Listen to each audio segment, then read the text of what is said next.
kardeşim eyleney, saylaney, kavlaney eyler min.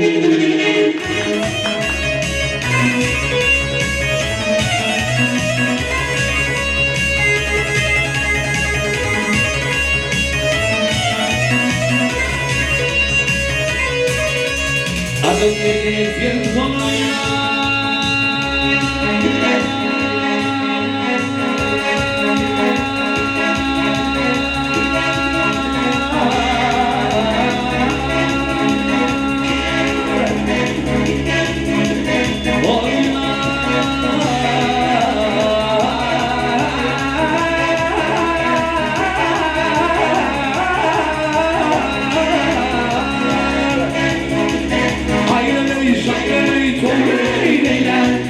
bir mesket tutan oylar, yine alel kardeşim eyleney.